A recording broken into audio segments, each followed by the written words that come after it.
Bueno, chicos, en las categorías de pista en el automovilismo argentino tenemos entre las más importantes al turismo carretera y al Super TC 2000. El turismo carretera es la categoría en el mundo más longeva, más vieja, que aún sigue en actividad. De hecho, la primera carrera que se tiene conocimiento del turismo carretera fue allá por el año 1937, y en el año 1939 se realizó el primer campeonato oficial de turismo carretera. Y hasta hoy sigue vigente la categoría como categoría.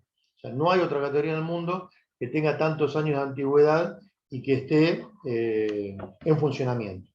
¿Ok? Y el Super TC 2000 lo que tiene que es la categoría más tecnológica de Latinoamérica, que tiene más tecnología, o sea, sería la más moderna en cuanto a tecnología, y con reglamentación similar a las categorías de turismo más importantes del mundo. O sea, esas dos son las dos categorías más importantes en la Argentina. Después tenemos turismo nacional, Top Race también. Pero vamos a desmenuzar un poquito estas dos categorías. El turismo carretera, como les decía, en 1937 fue la primera carrera y el primer campeonato en 1939. Hay un piloto que quedó en historia, porque ganó esa primera carrera y porque ganó ese primer campeonato. Ese piloto era Ángel Lo Balbo. Lo separado de Balbo, Balbo las dos veces con B corta. Ángel Lo Balbo, que corría con Ford. Esto les explico para que tengan una idea. En esa época no había rutas, como se conoce ahora, ni siquiera de tierra. Arrancaron corriendo por senderos de un campo, y después esos senderos se hicieron calles y se hicieron rutas. Es por eso que se dice que el turismo carretera abrió caminos en la Argentina, porque se corría por diferentes provincias, y después se empezaron a hacer gran premios que iban de una provincia a otra, y por eso insisto con esto, se decía que el turismo carretera abría caminos. Ahora, lo importante de esto es que, más allá de que sigue vigente, de que con el tiempo se fue reconvirtiendo, para decirlo de alguna manera, acompañando a lo que era la modernidad de la época. Pero, en los últimos años, ya de la década del 80 hasta aquí, los modelos de autos son los mismos, y obviamente no es el mismo auto de calle que corría antes, sino que ahora tiene una estructura tubular con todas las medidas de seguridad y se le pone, como diríamos burdamente, una cáscara arriba, una estructura de fibra.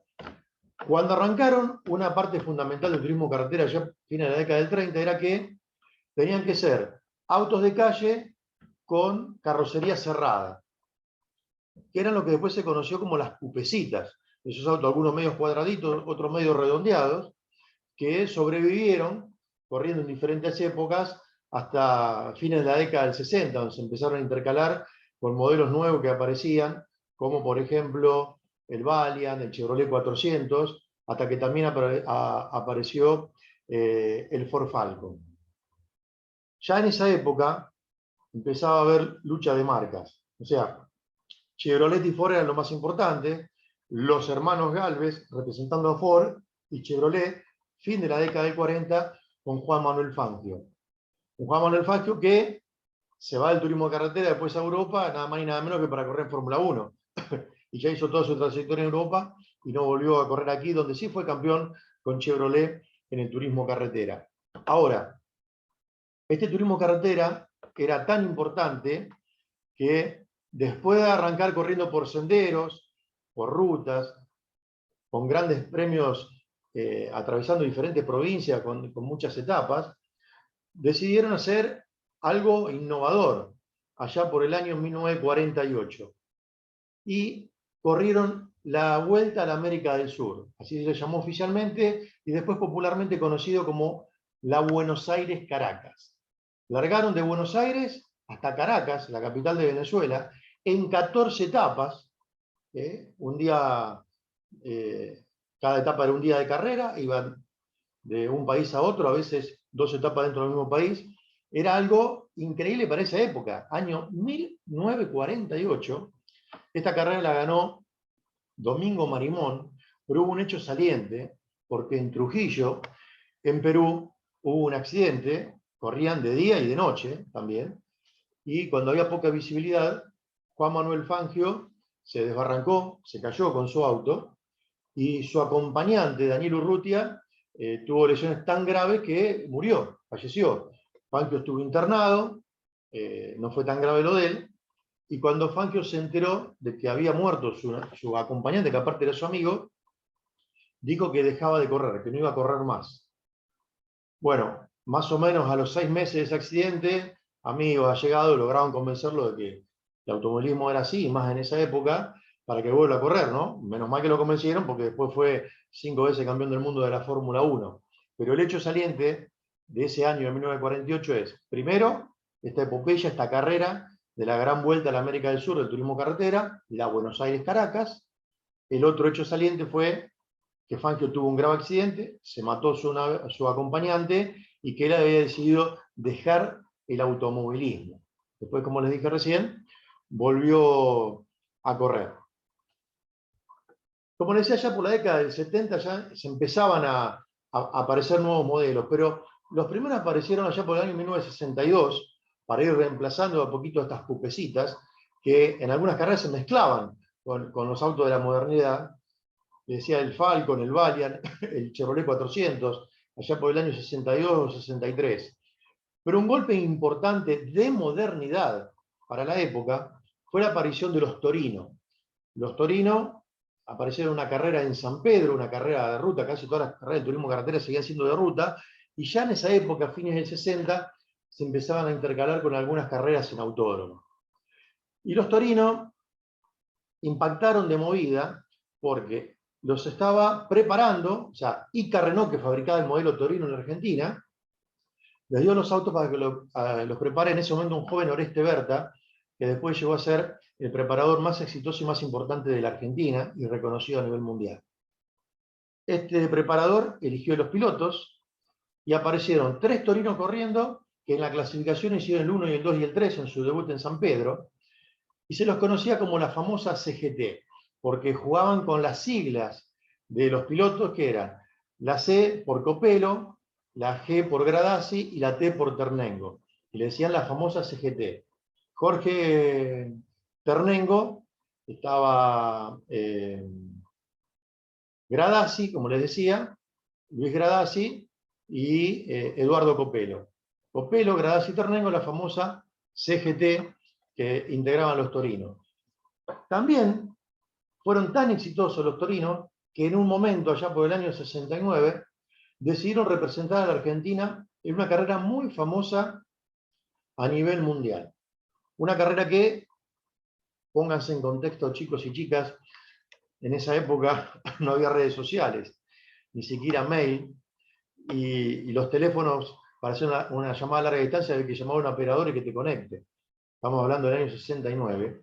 Y en Nürburgring, en Alemania, las grandes terminales del mundo de automóviles, desde Ford a BMW, Lancia, por nombrar algunas, participaban en una carrera que era las 84 horas de Nürburgring para demostrar, esta carrera no integraba ningún campeonato, era una carrera que se hacía una vez al año, que el modelo que ellos tenían era resistente y veloz, y andar bien en esta carrera le daba publicidad a nivel mundial.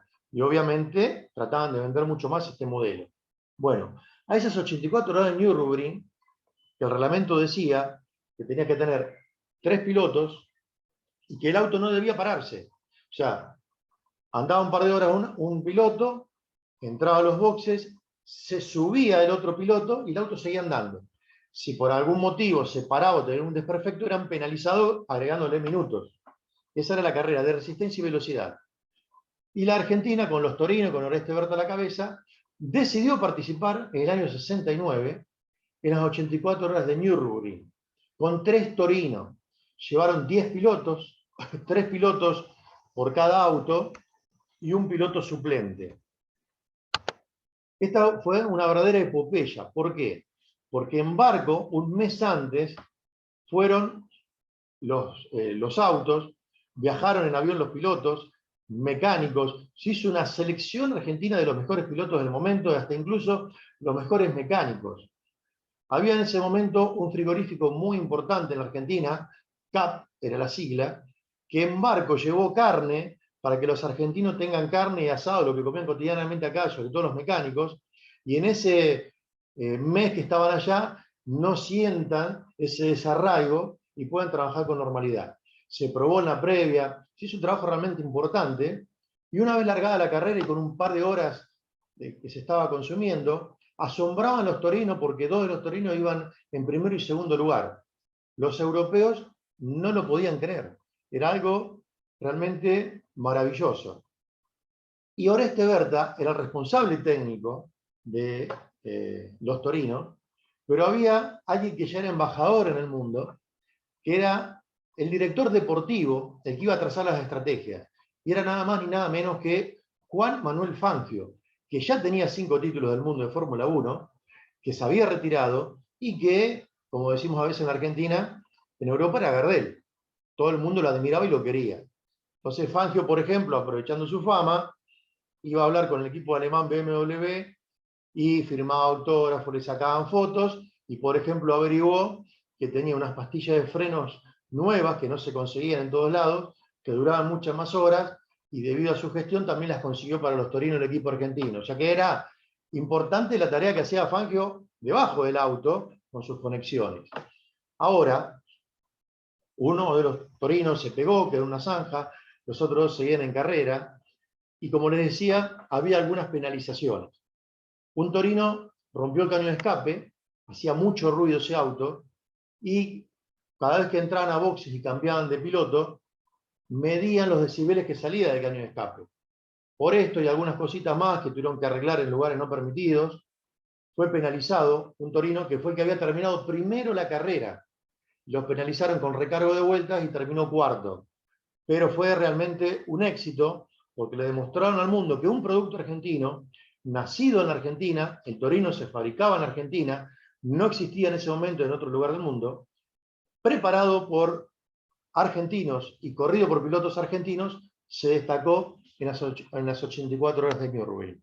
A partir de ese momento, el torino pasó a ser una marca emblemática en el turismo carretera, fin de la década del 60, junto al modelo Ford Falcon. El Chevrolet 400 Chevrolet después lo reemplaza por la Coupé Chevy, y Chrysler reemplaza el modelo Valiant por la Dodge GTX, la Coupé Dodge.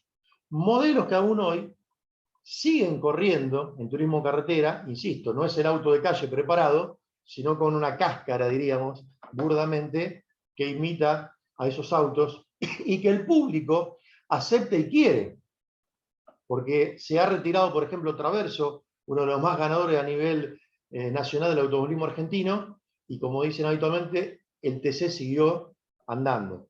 Se ha ido un presidente como Oscar Aventín, que manejó y levantó la categoría durante muchos años, más allá de su manera polémica de ser, porque era un hombre muy frontal, y el turismo carretera siguió andando.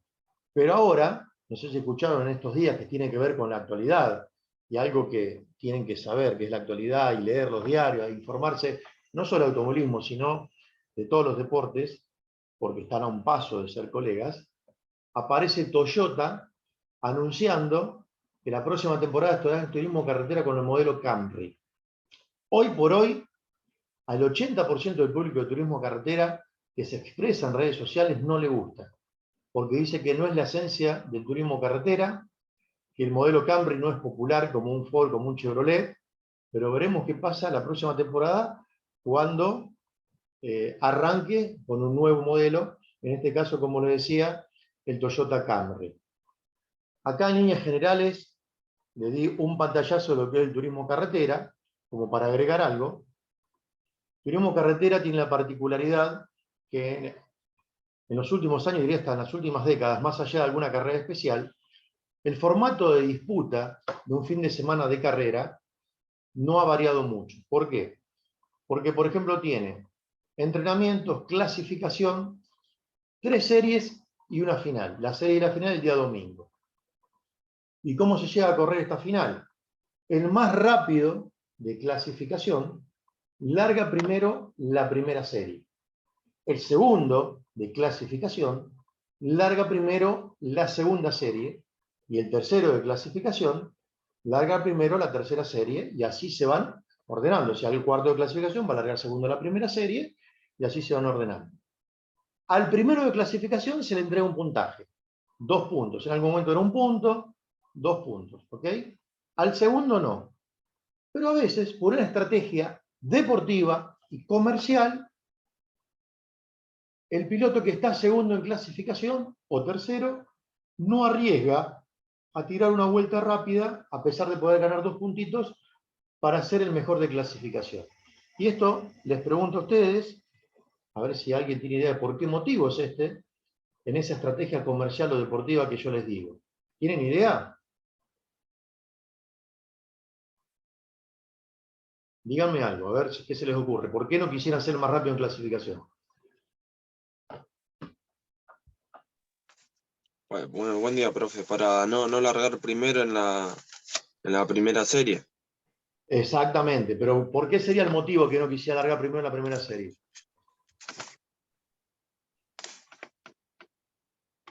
A ver qué se te ocurre. Tirá, aunque sea un golazo, no pasa nada.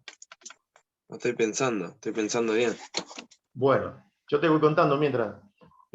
Por ejemplo, si las series se corren en una época fría del año, se corren el domingo a la mañana. La primera serie se larga 9 de la mañana, la pista está fría, hay humedad. La segunda serie, ya cuando se largue, ya transitaron los pilotos de la primera serie, se secó bastante, y la tercera serie se dice habitualmente que está engomada, o sea, ya el caucho se fue desgranando, no es que se desgrana a pedazos, sino que por poquito que sea, va formando una película en la pista, y eso se llama grip. El auto va teniendo más agarre. Entonces, ¿qué pasa? El que larga, estamos hablando de condiciones normales, ¿no? La tercera serie va a tener más chance de ser más veloz que las otras 2 series. Y la final, ¿cómo se larga? El ganador de la serie más rápida larga primero la final. Entonces, ¿qué pasa?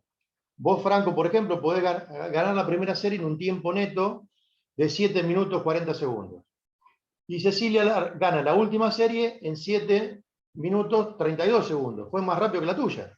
Ella clasificó tercera, largó la tercera serie, pero al ganar la serie más rápida larga primero la final. Y la final la que más puntos entrega. ¿De acuerdo? Eso sería una estrategia deportiva. Pero atención, que como decía Tuzán, puede fallar.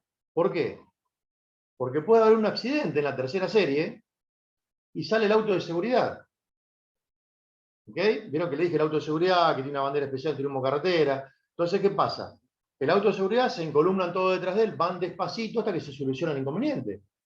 Pero aunque sean 2 vueltas que esté andando despacito, esa serie que iba ganando Cecilia y sale el auto de seguridad, automáticamente pasa a ser más lenta.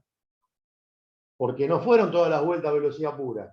Entonces quizás a Cecilia, que no quiso ser rápida sobre el final y se conformó con ese tercer puesto para poder ganar la tercera serie y largar primera de la final, se le complicó toda la estrategia porque apareció el auto de seguridad. ¿Ok? ¿Se entiende hasta acá? Ahora, estrategia deportiva es esto. Estrategia comercial, ¿cuál es? Más allá, un piloto de saber que puede pasar esto con la pista, con la mañana del domingo, quiere hacer la pole position. ¿Por qué? Porque aparte de los puntitos para el campeonato que sirven, si haces la pole el día sábado, el domingo a la mañana, en los diarios, que le dan bolilla al turismo carretera, hasta La Nación, Clarín, sobre todo Crónica, Popular y Olé también, aparece la foto del auto del piloto que dice la pole position la hizo Pirulo. Y ese auto tiene publicidades, y esas publicidades se ven.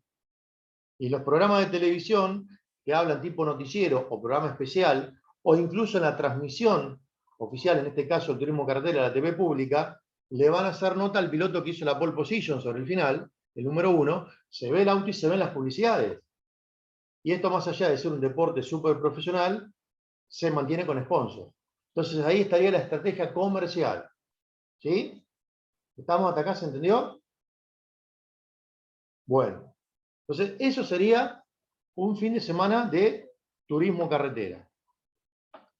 Ahora vamos a hablar de otra categoría, de esta que les decía yo que es la más tecnológica, que es el Super TC2000, hoy denominado Super TC2000, pero que arrancó allá en 1980, en realidad, en 1979, como TC2000. En 1979 hicieron unas carreras como un campeonato presentación, que ganó Cocho López. Cocho López siempre dice, yo soy el primer campeón del TC2000, pero en realidad el campeonato oficial arrancó en 1980. 1980 es oficialmente el primer campeonato del TC2000 y el primer campeón fue Jorge Omar del Río con un Volkswagen 1500. ¿Sí? Jorge Omar del Río, o un Dodge 1500, lo que era en esa época, fue el primer campeón del TC2000. Esta categoría tiene un máximo como campeón, así como el turismo carretera tiene a Juan Galvez con 9 títulos, el TC2000, o Super TC2000, tiene como máximo campeón a Juan María Traverso con 7 títulos. Ahora, en 2012, deciden innovar y crear, con reglamentos internacionales también, un auto más poderoso. Y le llaman Super TC2000.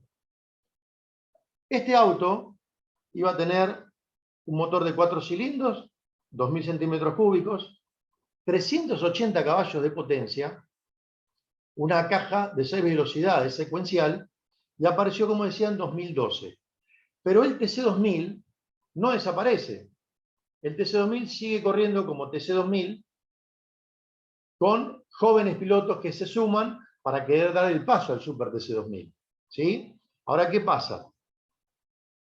En realidad, el historial, diríamos, de ese TC2000 estaba con pilotos famosos como Traverso, Besón, el mismo Jorge Omar del Río, y después quedan jóvenes pilotos intercalados con los nuevos campeonatos que todavía no tenían mucha trayectoria y el Super TC2000 quedaba como descolgado. Bueno, en los últimos años unieron todas esas estadísticas y hoy el historial del Super TC2000 es uno solo, contando todo lo anterior del TC2000.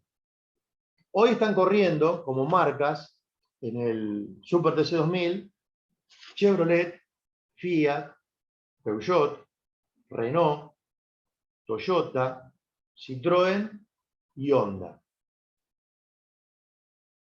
Es la categoría más tecnológica de Latinoamérica. ¿Qué quiere decir esto? Que las innovaciones tecnológicas en cuanto a automovilismo deportivo, de las grandes categorías del turismo, las tiene el Super TC2000.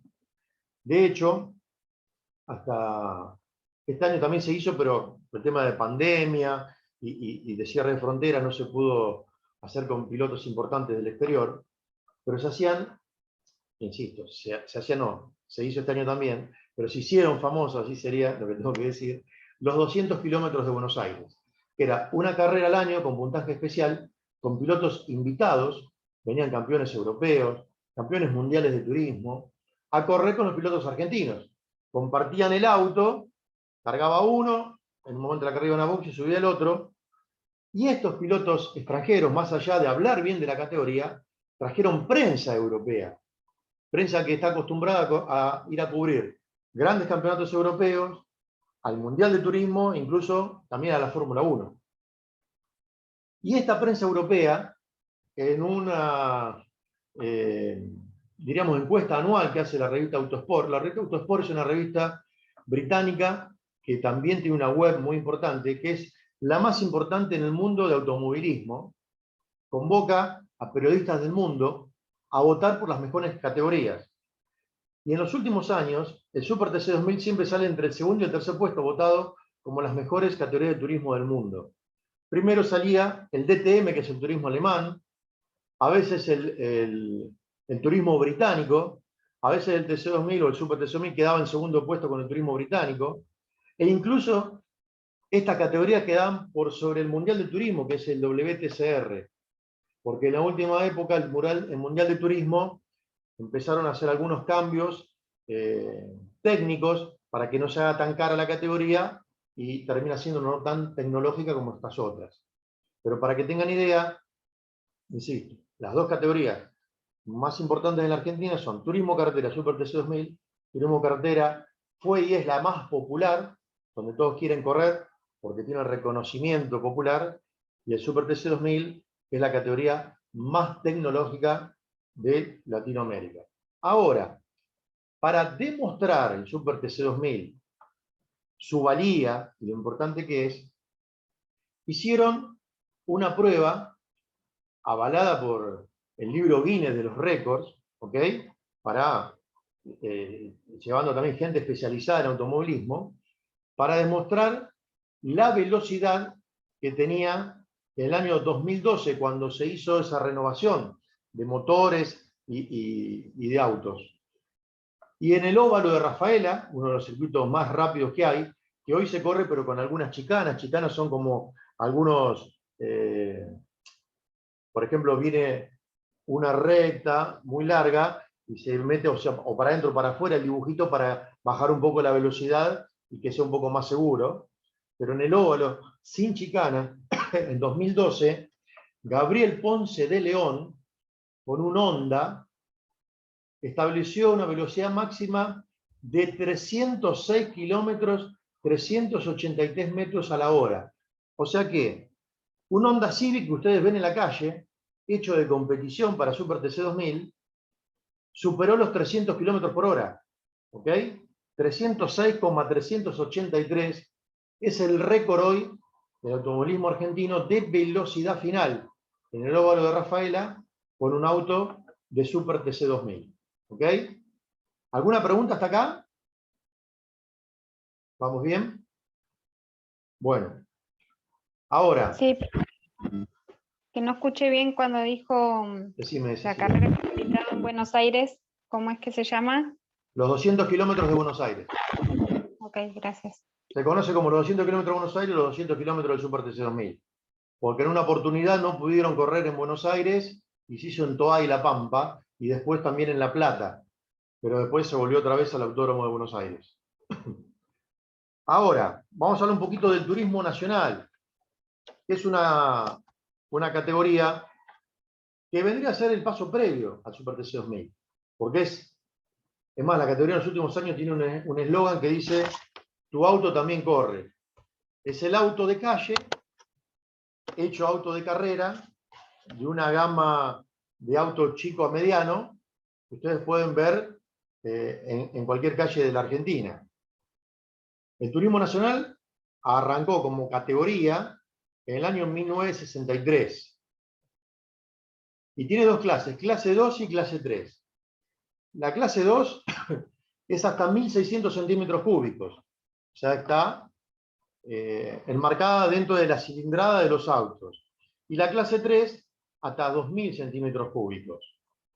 Los modelos, por ejemplo, que hoy están corriendo en la clase 2 son el Chevrolet Corsa, el Ford Fiesta, el Volkswagen Gol, el Fiat Siena, el Peugeot 206, el Citroën C3 y el Renault Clio.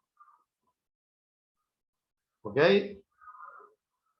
Y en la clase 3, la clase mayor, corren el Ford Focus, el Chevrolet Astra, el Honda Civic, el Peugeot 307, el Citroën Sara, que se escribe X Sara, todo junto, Renault Clio también, pero el de más cilindrada, el Citroën C4, el Volkswagen Golf, el Renault Megane y el Toyota Corolla. O sea, son modelos que ustedes pueden ver en la calle habitualmente, que están corriendo en el turismo nacional, y que si lo ven más allá de algunas cuestiones más que estéticas que tienen que ver con la aerodinámica y las cuestiones deportivas, se parecen bastante a un auto de calle.